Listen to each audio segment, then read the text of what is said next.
Kung, você é um dos pioneiros do esporte, né? E você fundou a primeira associação legalmente registrada no mundo, né? Nem no Brasil. Não. Conta um pouquinho pra gente como é que foi isso e qual a importância disso na época. Então, Ivana, foi uma longa caminhada, né? Desde o momento em que eu peguei a primeira prancha de bodyboard até a fundação da associação foram 10 a 11 anos mais ou menos. Enfim, eu tinha 13 para 14, quando eu comecei a pegar onda, comecei a me envolver e tal, já pegava onda de surf, andava de skate, né, como qualquer adolescente fazia na época, esses esportes que a gente falava de ação, né?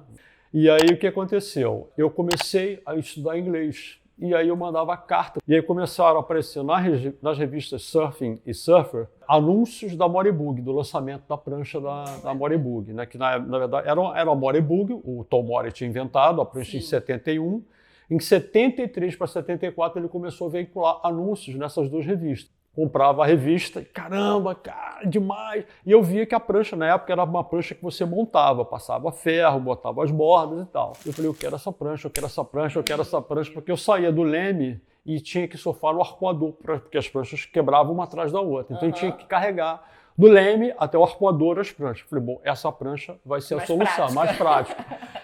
Beleza, aí eu comecei a surfar com a prancha de bodyboard, fiquei amarradão e comecei a escrever para a Moribug.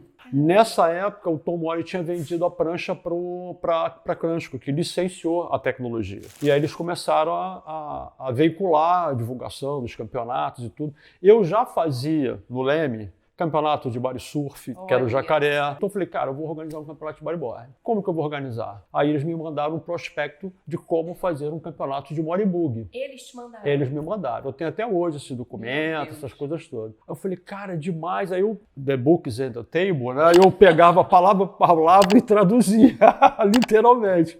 Aí eu falei assim, cara, o negócio é o seguinte, eu vou querer participar dos campeonatos que estão rolando lá fora. E aí veio o convite. Em 82, primeiro campeonato mundial lá no Havaí. Não tinha patrocínio, então eu fui de porta em porta na época com o Rico, a Energia que era o Lipe Dilon, eu conhecia toda a galera que era o surfwear do Rio de Janeiro. Company, Ciclone depois, aquela coisa toda. E eu fui de porta em porta. Pô, posso te dar o short, posso te dar isso, posso te dar aquilo. Eu falei, cara, o short não vai me levar para Havaí. E aí eu finalizando a faculdade, eu estava na PUC, meu professor, na época professor de filosofia, ele falou, cara, por que você não organiza uma galera e funda uma associação? Na época você tinha que ter no mínimo 20 pessoas para você fundar a associação. Sei. Eu tinha passado para o concurso de oficial de justiça.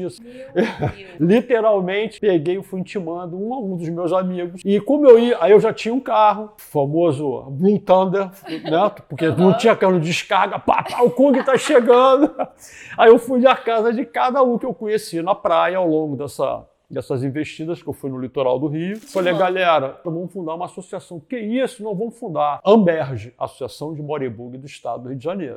E aí eu botei o estatuto, criei as regras.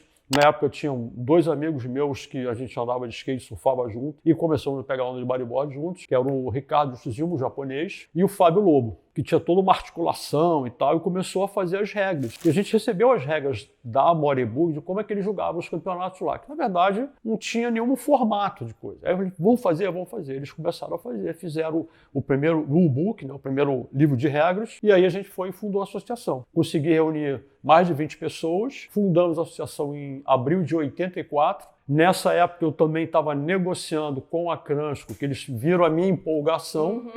Eu me lembro até hoje que eu recebi a gente tinha um newsletter, né? Era o Instagram da época, né? O Instagram da época. E eu escrevi para eles, olha, a minha febre virou pneumonia. Eu estou apaixonado por esse esporte, eu não largo mais. Eles mandaram essa publicação para mim, eu falei, cara, saí correndo, eu preciso ter patrocínio. E aí passou 82, 83, 84, a gente conseguiu inaugurar a associação, fizemos o circuito. E nessa época, a Cransco queria vender a tecnologia para mim, para eu fabricar as pranchas aqui no Brasil. E, coincidentemente, a Clark Foam, que fabricava a espuma das pranchas de surf, comprou a tecnologia. E aí, eles me convidaram e até me intimaram. Falaram, cara, você não pode... Você registrou a marca Moribug. A Moribug é nossa. Eu falei, não, a Moribug que eu tenho registrado aqui é para o esporte. Não tem nada a ver com marca de licenciamento de produto. Vamos juntar as duas coisas? Porra, boa ideia. E aí eu entrei para a fabricação, entrei para a promoção e desde então a gente começou a produzir os conteúdos, né, enfim, que hoje se fala dessa maneira, escrever carta para Fluir, para Visual Esportivo e tal, literalmente na paixão. E esse grupo, que era eu, Cláudio Marques, Salgado, Guto, Xandinho, Kiko Pacheco, Kiko Webber, o Billy, o Marcos Portinari, a gente virou o clube do Bolinha mesmo. Nossa, eu imagino. Não, olha, foi Eu queria estar nesse clube. Olha, eu não tenho dúvida que você ia somar bastante, ia fazer bastante bagulho. E tinha uma namorada na época do Cláudio Marques, chamava Andréia, trabalhava a área de comunicação, ela já fazia essa coisa, ela que começou a dar o formato. As coisas foram se encaixando. E aí eu comecei a ser chamado para palestra e tudo, e quando a gente foi pela primeira vez para o Havaí, em 85, que a gente mostrou para eles como é que a gente fazia aqui, porque lá era só a Moreburg, empresa que fazia os campeonatos. Eles chamavam de Jamborees, que eram clínicas, né? Para promover o esporte, mas também a venda do produto. Sim. Ok. Só que você só podia usar a prancha Moreburg. E a gente aqui não. Porque na época já tinha a Elton, prancha Elton, o Passarinho com a Vortec. Cada um já estava, né, ensaiando o seu produto. E a gente não tinha discriminação. Pode vir, pode participar. E eles, cara, como é que vocês conseguem fazer isso lá no Brasil e a gente não consegue fazer isso aqui? Porque vocês não têm uma associação, vocês não são uma entidade esportiva, vocês estão à mercê de uma empresa que trata vocês como consumidores. Então, como consumidores, se eu faço o campeonato, vocês usam o meu produto, então vocês têm que veicular e fazer a promoção do meu produto. E aí se deu assim, quer dizer, a gente descobriu que nós tínhamos fundado a primeira... Incrível. Foi uma coisa assim... Como assim? E daí começaram a surgir outras ideias para associações no mundo inteiro. Sim.